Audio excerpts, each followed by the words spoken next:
Segala puji syukur, hormat, dan kemuliaan hanya bagi Tuhan, Allah kami yang kami kenal, kami sembah dan kami muliakan di dalam nama Tuhan Yesus Kristus.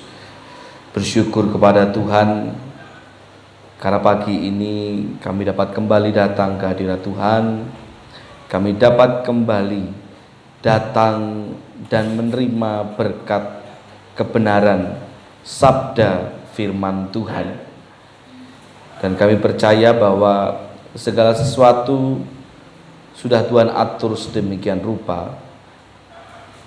Dan seberapapun kami yang hadir pada pagi hari ini, sesungguhnya itu pula lah yang Tuhan kehendaki.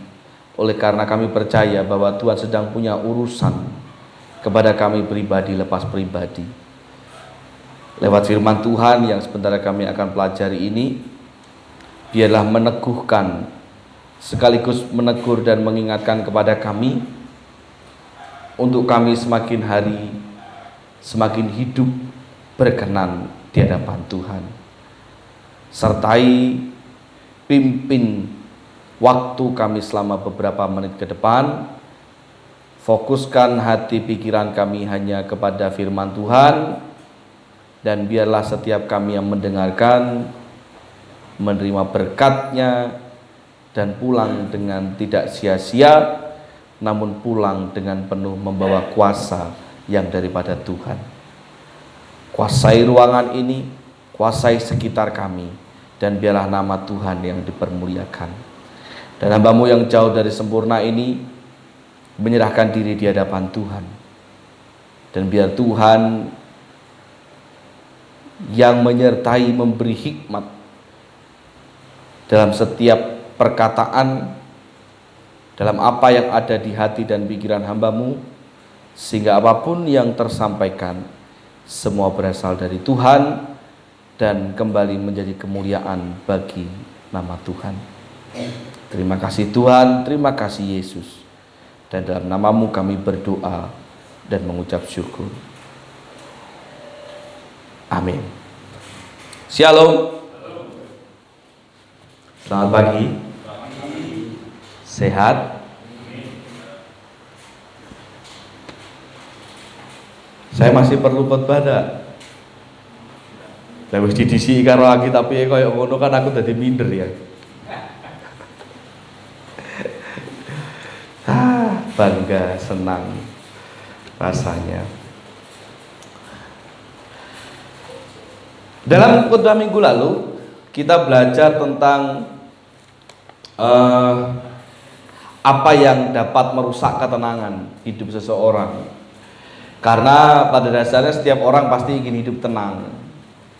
Dan salah satu poinnya adalah yang saya sebutkan kemarin, yang kita pelajari kemarin adalah ketika orang itu memiliki hidup yang kurang bersyukur, makanya hidupnya menjadi tidak tenang.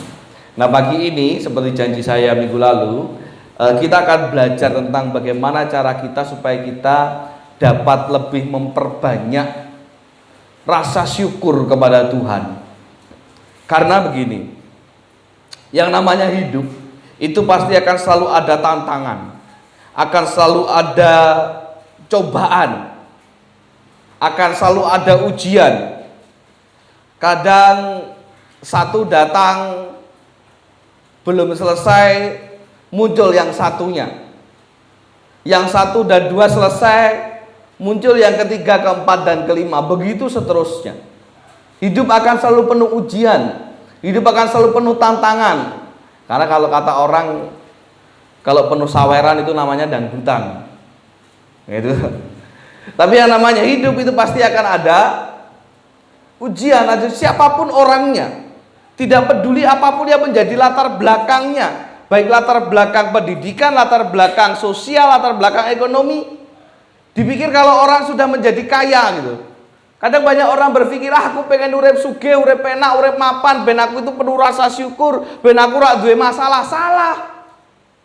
Orang kaya pun juga punya masalah. Orang kaya pun juga menghadapi ujian dan tantangan. Lah ngono ora enak Pak dadi wong sugih, Pak, enak dadi wong miskin, wong melarat. Oh salah meneh. Semuanya punya tanda, berarti urip pas-pasan Pak, kayak jare Pak Yunus, pas butuh, pas ono. Kuwi pun ya enek masalah. Kadang kalau pas butuh. Ora ono no, ora ono po. Apapun latar belakang kita, yang namanya manusia hidup di dunia pasti akan menghadapi ujian dan tantangan. Dan tidak jarang di antara kita itu ngeluh. Tidak jarang di antara kita itu juga bahkan seringkali berkata, kok rasanya Tuhan hidup ini tidak adil. Umpatan-umpatan seperti itulah yang seringkali mungkin kita alami atau dialami orang-orang sekitar kita. Nah, ini tanda-tanda orang yang kurang bisa mengucap syukur. Lah, jenengan enak Pak, randu masalah Pak. Lah itu kan menurutmu. Itu menurut pandangan orang yang tidak tahu bagaimana kita, yang tidak tahu bagaimana Anda, pun juga Anda tidak tahu bagaimana hidup orang lain secara lebih dalam. Karena orang itu akan lebih mudah menilai orang dari luar. Vera lho ketake apa enak. Cik bujang nyambut gawe, apa saya rak keturutan. Orang ngerti wae pergumulannya dia seperti apa. Apakah dia tidak punya pergumulan? Apakah dia tidak punya beban hidup? Ya pasti ada. Namanya orang hidup.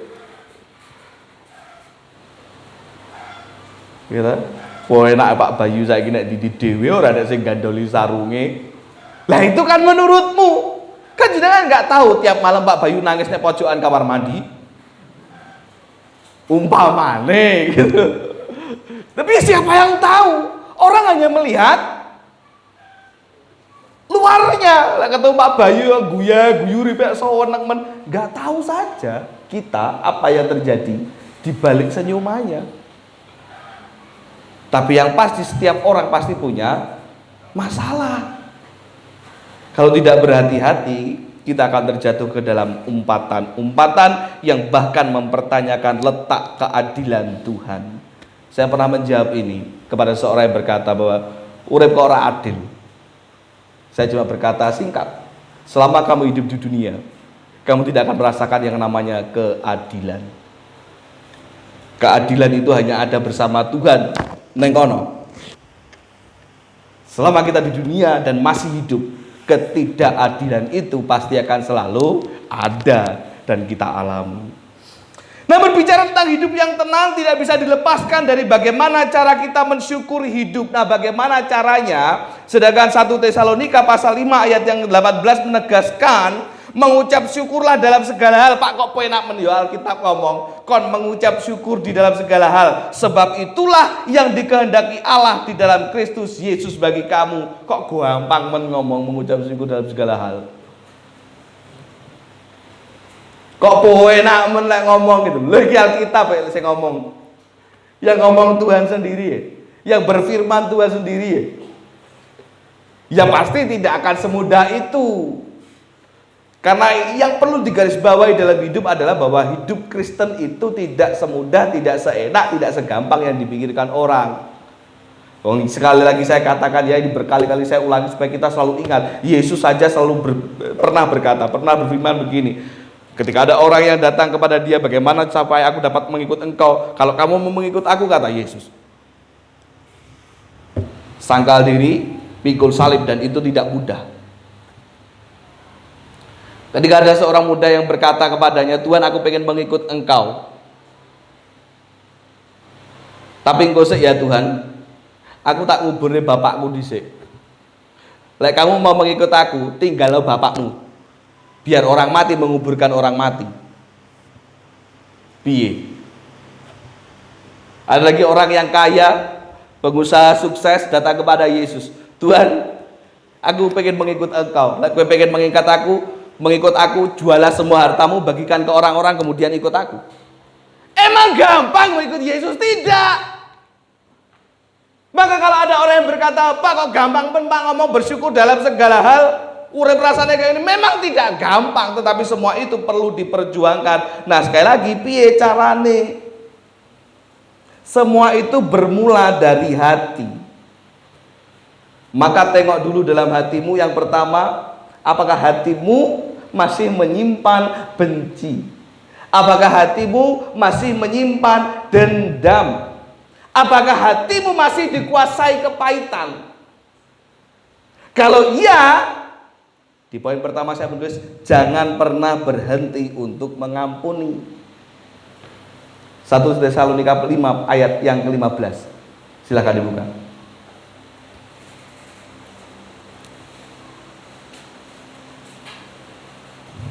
Ayat 15.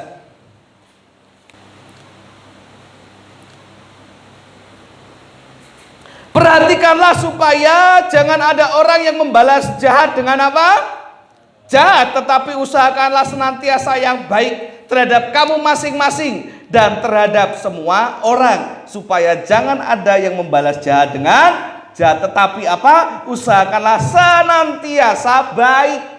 Senantiasa, selalu, always.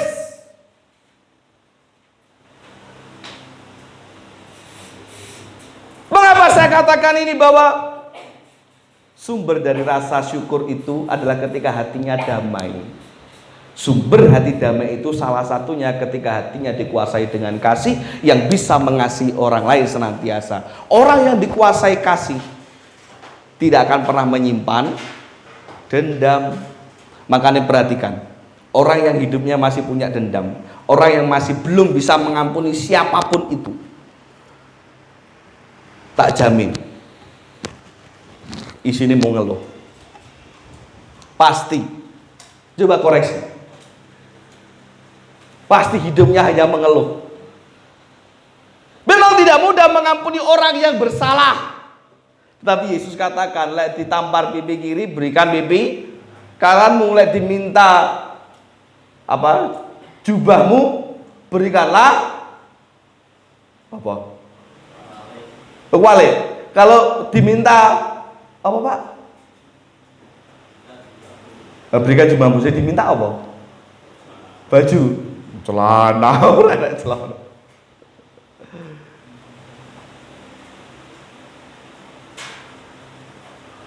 Kalau ada firman yang berkata mata ganti mata, gigi ganti gigi, tetapi aku berkata kepadamu, kasihilah musuhmu.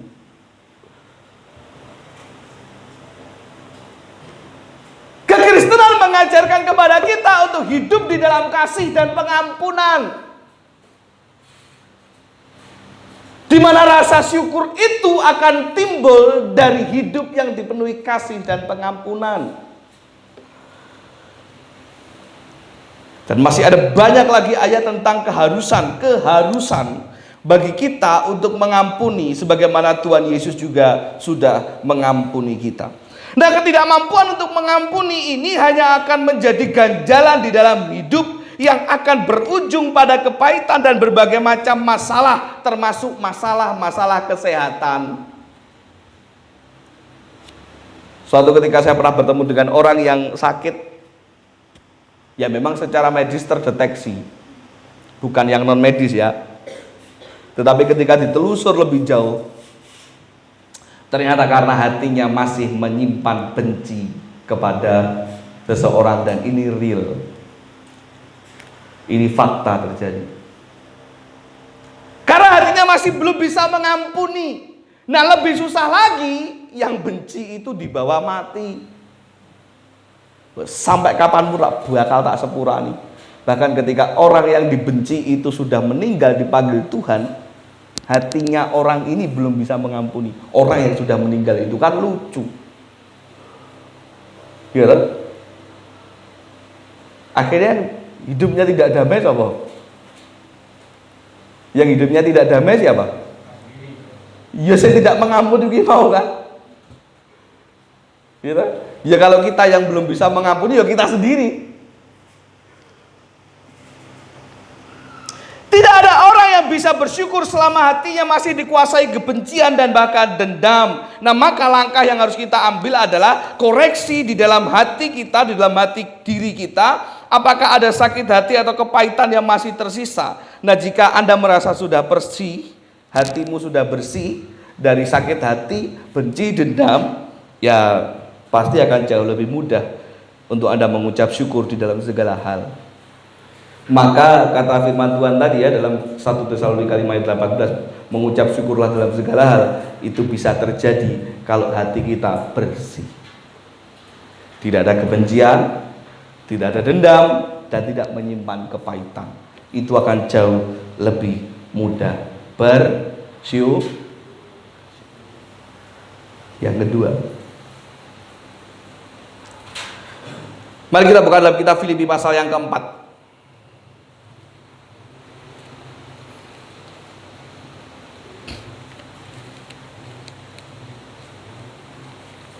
Filipi 4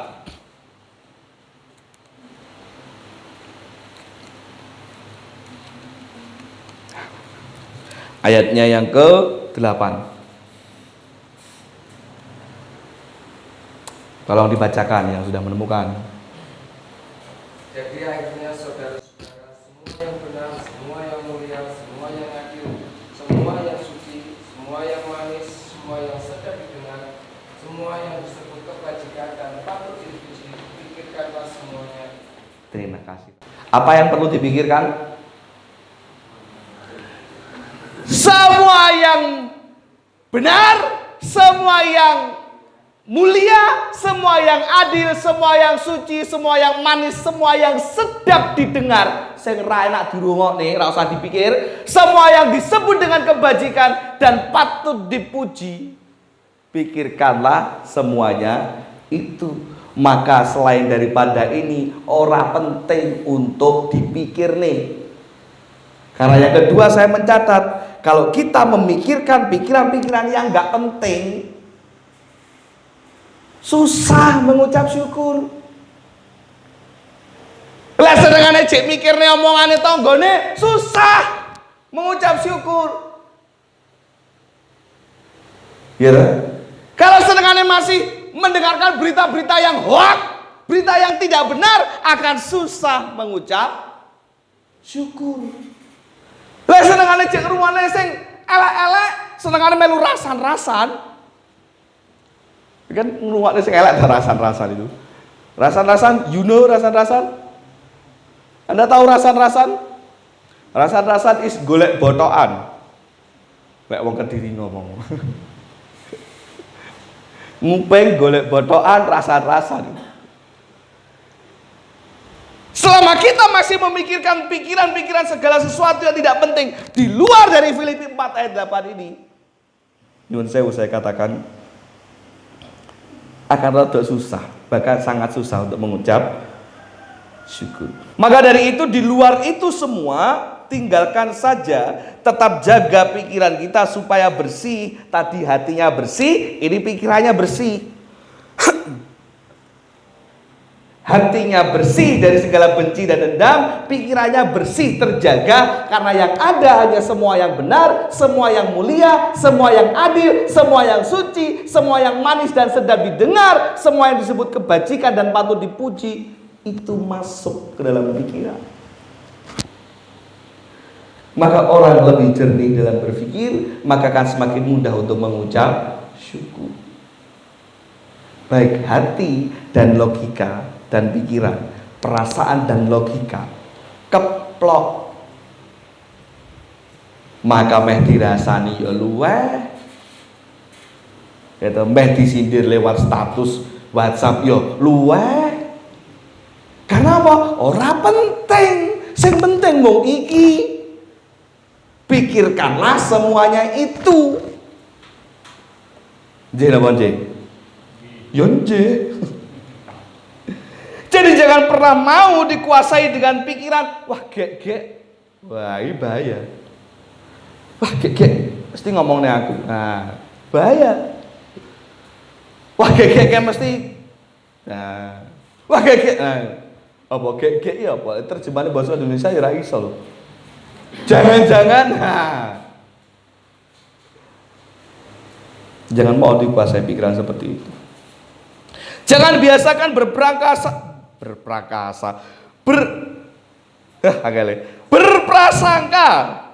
buruk terhadap apapun dan siapapun.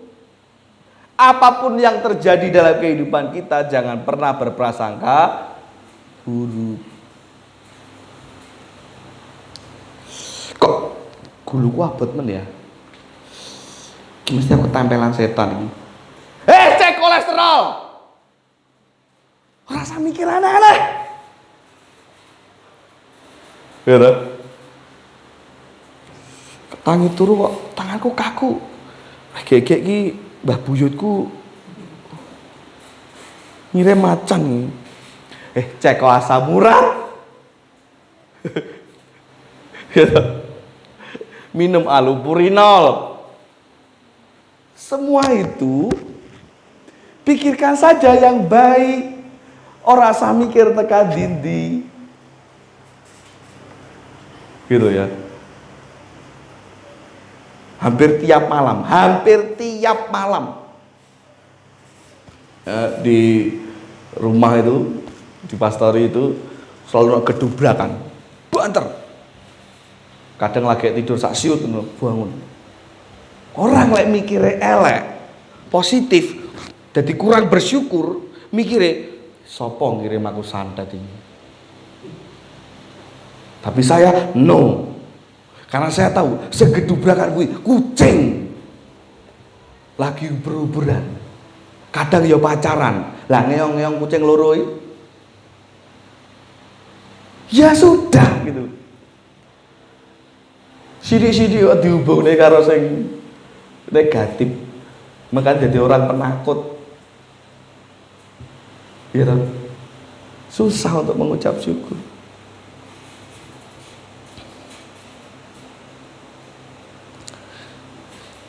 Sebab pikiran yang bersih dan selalu positif akan lebih membuat kita mudah di dalam mengucap syukur, karena bisa menikmati apapun yang terjadi dalam kehidupan. Pikiran yang positif. Ya dah. Mertamu disuguhi teh ya mikirnya reno-reno.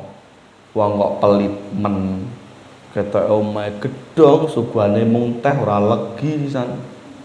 Beda lek pikirane positif. Yo wong kok ya apian men, padahal kurene mung sak nyuk lho, sak jam tok lho. Lanjut sak jam. Kok ya sempat-sempate digawe teh. Lebih mudah mengucap syukur enggak? Mudah. Ya lah. Segala sesuatu itu pikirkan baiknya saja. Yang tidak baik ya sudah. Oke? Yang kedua, lepaskan pikiran-pikiran yang enggak penting. Buang wae. Selain Filipi 4 ayat 8, buang saja, karena itu hanya akan mengganggu kita untuk susah mengucap syukur. Yang ketiga, Bapak Ibu Saudara, Yakobus 1. Yakobus pasal yang pertama ayat 2 dan 3. Tadi Pak Bahtiar, sekarang ibu-ibu yang sudah menemukan. Kaum wanita atau ibu-ibu sebarang, kaum wanita. Lek rong ketemu, lek wis ketemu dhisik nek kene diwaca nek kene. Yakobus 1 ayat 2 sampai 3.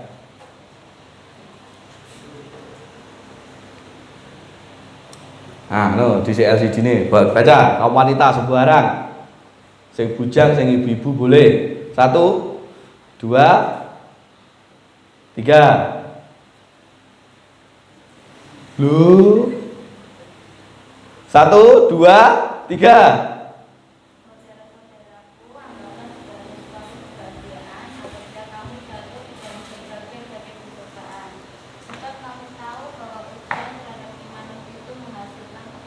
Matur nuwun, balik ayat 2, Mbak Yola. Saudara-saudaraku, anggaplah apa? Sebagai suatu kebahagiaan apabila kamu jatuh ke dalam berbagai-bagai pencobaan. Loh Pak, wong jatuh dalam pencobaan kok menganggap sebagai satu kebahagiaan? Itu pilihan. Firman Tuhan katakan anggaplah sebagai satu kebahagiaan. Artinya firman Tuhan mengatakan kepada setiap kita, kalau engkau mau mengucap syukur, engkau harus memilih untuk hidup tetap bersuka cita walau apapun yang terjadi. Walaupun banyak cobaan yang sedang kau hadapi, anggapan sebagai kebahagiaan, maka engkau akan suka cita, maka engkau akan bisa mengucap orang itu duit isone mung tuku kecap karo tempe. Anggaplah sebagai satu kebahagiaan ketika engkau hanya bisa makan kecap dengan, maka engkau akan lebih mudah mengucap syukur. Ya, oh alah, sing tanggal 10 bayaran kok ya wis bablas amblas. Urip kok abot men, kurang bersyukur. Anggaplah sebagai satu kebahagiaan apabila duitmu entek sebelum waktunya gajian lagi. Piye to Pak carane? Engkau yang bisa memilih dan menentukan. Angger guyu duwe ra duit kan. Anggur rak krungu tanggane. Krungu tanggane kan celokne petugas puskesmas kok. Iki Pak Bayu guyu-guyu napa benten ngomong kan. Pak Bayu men.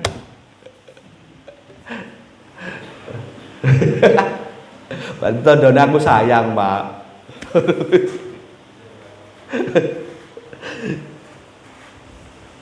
Karena semua orang pasti pernah ada di titik yang sulit dalam kehidupan. Semua orang pernah ada di posisi sulit di dalam kehidupan. Tetapi hal yang terpenting yang Tuhan mau kita lakukan adalah bagaimana respon hati kita saat kita menghadapi berbagai macam situasi sulit itu. Sebagaimana Yakobus tadi katakan, anggaplah sebagai satu kebahagiaan, yang artinya bahwa bukan keluhan atau sambat ya apa? Menggerutu yang keluar dalam mulut ketika kita menghadapi situasi yang buruk, tetapi bagaimana kita tetap memilih untuk bersuka cita walau apapun yang terjadi. Dan lagi-lagi semua kembali kepada kita. Makanya firman Tuhan katakan anggaplah. Ya, Yakobus katakan anggepen. Saya anggap sapa? Yang disuruh nganggep sapa? Awake dhewe. Artinya sukacita itu pun yang mendatangkan rasa syukur. Lagi-lagi seperti khotbah minggu lalu, bukan karena orang lain. Jadi orang usah jagane orang lain untuk punya hidup yang penuh sukacita. Semua bergantung dari diri sendiri. Apapun hidup yang sedang Anda alami sekarang, Anda menganggap sebagai satu kebahagiaan atau tidak, itu bergantung Anda. Bukan orang lain. Bagaimana kita mencapai sukacita kita itu juga bergantung dari kita sendiri. Nah, sukacita itulah yang dapat mempertahankan rasa syukur kita di dalam segala situasi dan kondisi.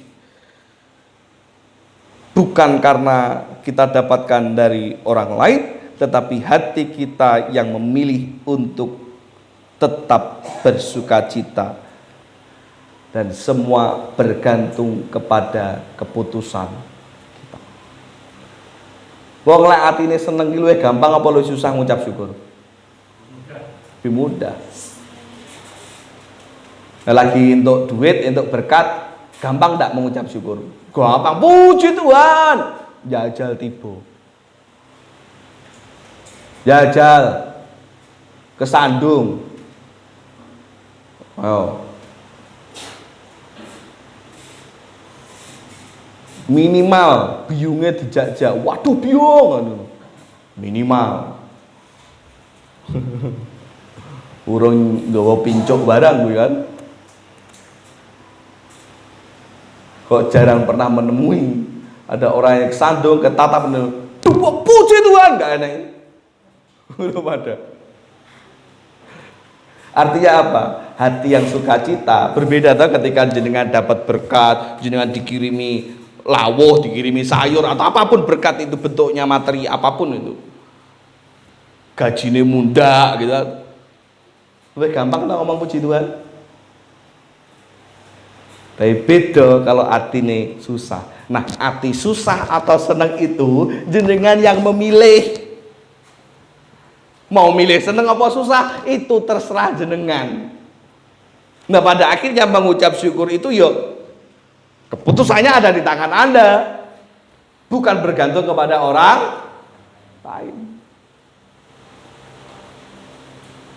Wayah ater-ater bancaan nggon kuwo omahku tok sing dilewati wong liya kabeh entuk aku tok gitu.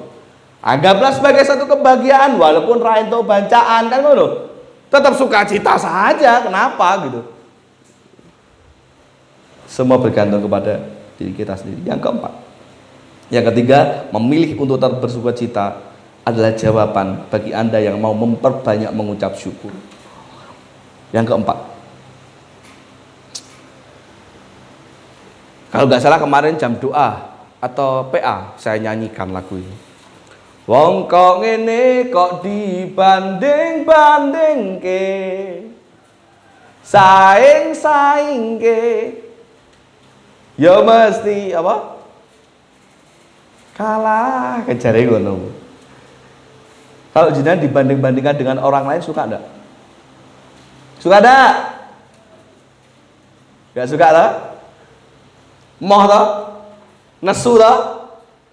Suami-suami lek dibanding ini sama istrimu dengan suaminya orang lain, suka enggak? Seburuk sebaik apapun kamu lek dibanding ini dengan suami orang lain, suka enggak? Ya kono rabi yo karo bojone wong kae kan ngono jawabane minimal. Istri-istri pun sama lek dibanding ini karo istri orang lain. Mbok koyo kae lo wayu, wajahnya iso gila. Lek jare bocah saiki glowing, lek bagiku kok kileng-kileng ngono. Dipelot, dipeletet metu minyake. Standar cantiknya orang sekarang itu lucu ya, Pak. Wajahnya sing kileng-kileng, sak ngertiku ayu ki ya biasa gitu loh. Zaman dhisik iki lek kileng-kilenge bingung lek ngelapi katanya wajah berminyak sampai di kosmetik ben gak berminyak. Saiki ndak. Di kosmetik iki ben ketok kileng-kileng. Ngerti kileng-kileng, kempling lho. Wajah apa batu akik jadi kempling. Mbok kaya kae lho, glowing. Lah mbok ra biyo karo kae wae. Wis kei bayaran sithik njaluk aku glowing kan ngono. Dadi lan tukarane to. Karena apa? Nggak suka, nggak ada suka dibanding-bandingkan. Problemnya adalah ketika kita tidak suka dibandingkan dengan orang lain, masalahnya justru kita yang suka membandingkan diri kita sendiri dengan kehidupan orang. Jarene mau dibanding-bandingkan, tetapi diri kita sendiri yang seringkali membandingkan hidup kita dengan hidup orang lain. Makanya susah bersyukur.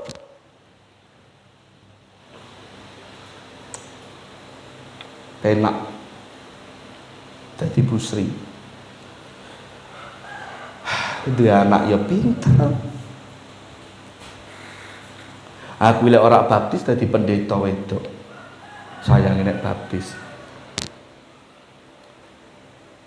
penak ya dia anak ngono kuwi. Engkau sedang membandingkan hidupmu dengan hidup orang lain dan saya jamin tidak akan pernah bisa mengucap penak kaya Bapak Dian. Yo kerja, yo karo bojone diolehi mancing. Lah aku ki lho kok jangankan mancing meh budal ngopi wae ora entuk. Jarine Pak Didik Santoso ngono. Ya ora sambok bandingne juga. Padahal ngopi sak ngopi oleh ya, Pak. Angger konangan. Kunci dari rasa syukur adalah ketika kita tidak membanding-bandingkan hidup kita dengan hidup orang lain. Karena setiap orang punya kelebihan dan kekurangannya masing-masing. Setiap orang punya kapasitas masing-masing di dalam menerima ujian pun juga menerima berkat yang daripada Tuhan. Di mana semua itu tidak bisa kita bandingkan satu dengan yang lain. Jangan pernah tergoda oleh rumput hijaunya tetangga. Karena belum tentu rumput yang hijau itu ketika kita makan membuat kita menjadi seger, menjadi sehat. Dan Tuhan mengatur semua itu pas. sesuai dengan takarannya masing-masing. Kita tidak akan bisa ada di posisi dia, dan dia pun tidak akan bisa ada di posisi. Lah kowe penak, bojomu manut, coba odati aku sedina wae ora kuat. Karena orang terkadang menilai ya tadi ya dari covernya, menilai ketika orang sudah berhasil, dia tidak pernah tahu bagaimana perjuangannya, bagaimana berdarah-darahnya untuk apa? Ngajari bocah jadi sampai kayak Anggit mau. Kita kan nggak pernah tahu betapa bengak-bengoknya Bu Sriono. Nggak pernah ngerti toh. Bengak-bengok enggak, Bu? Banget. Saya tidak ngerti mau apa. Oh, pinter ya bocah iki mau. Andai kata anakku koyok kuwi. Semua sudah ada takarannya. Yang perlu kita lakukan cukup menerima apa yang kita miliki dan mensyukuri. Karena apa yang bagi kita tidak enak, percayalah itu yang diinginkan orang lain. Apa yang Anda tidak sukai dalam hidup, seringkali itulah yang diinginkan oleh orang lain. Ya tak? Bukan bermaksud apa-apa. Beberapa waktu lalu saya melihat di Instagram, ada postingan gitulah di media sosial yang berisikan satu keluhan yang disandingkan dengan harapan dari satu orang ke orang yang lain. Ada orang tua yang sedang mengeluhkan anaknya yang nakal, yang ngelintis, yang susah diatur, yang membuatnya rumah berantakan, yang membuatnya jadi stres, pusing dan sebagainya. Ngeluh orang tua ini. Anak saya susah diatur bla bla bla bla bla bla. Ternyata banyak ramai yang komentar isinya. Bu atau Pak atau siapapun orang tua itu, keluhanmu, rasa capekmu, rumah berantakanmu, itu yang sedang saya rindukan selama belasan tahun. Karena sampai hari ini saya belum dipercaya Tuhan. Dan banyak yang ramai berkomentar seperti itu. Artinya apa? Ya guys, yang saya katakan tadi, apa yang seringkali tidak kita inginkan dalam hidup, justru itu yang diinginkan orang lain. Maka syukuri saja apa yang kita miliki sekarang. Karena belum tentu ketika kita diberikan apa yang kita inginkan dari orang lain, belum tentu kita kuat nompo, belum tentu kita kuat menjalani. Penak ya wong kae, omahe gede magrong-magrong, duitnya wakeh. Yen kita diwene duit tiba-tiba, Pak Eko tiba-tiba, entah oleh teman lama, entah oleh bos, entah oleh sopo. Engko nek omahku, napa wis pokok nek omahku wae. Nyoh, duit 30 miliar PN kabeh. Piye? Hah? Bagi-bagi? Mosok? Ya api ora jantungan ya api tak akoni karakter jenengan api.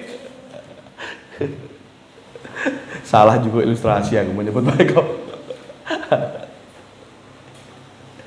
Ada orang yang ketika nerima hadiah sampai shock, sampai orang itu kebanyakan jantungan ya, serangan jantung karena memang satu punya penyakit bawaan jantung. Yang kedua karena pola hidup yang nggak baik, itu bisa kena serangan jantung. Tapi juga ada yang lucu adalah ada orang, tapi saya lupa baca di mana, ada orang yang kena serangan jantung karena apa? Karena itu hadiah. Kalau di luar negeri sana itu ada lotre gitu loh. Nah, kayaknya mungkin kayak sejenis togel gitu loh. Dia istilahnya menang jackpot, hadiah utama berapa ratus atau berapa puluh juta dolar. Saking senengnya shock, serangan jantung, mati. Jal. Gitu. Nalika miskin tak ada duit, pengennya sugih, begitu dikek duit mabrek serangan jantung mati. Kan ra iso nikmati toh. Makanya saya katakan kapasitas orang itu dewe-dewe wis tau syukurono.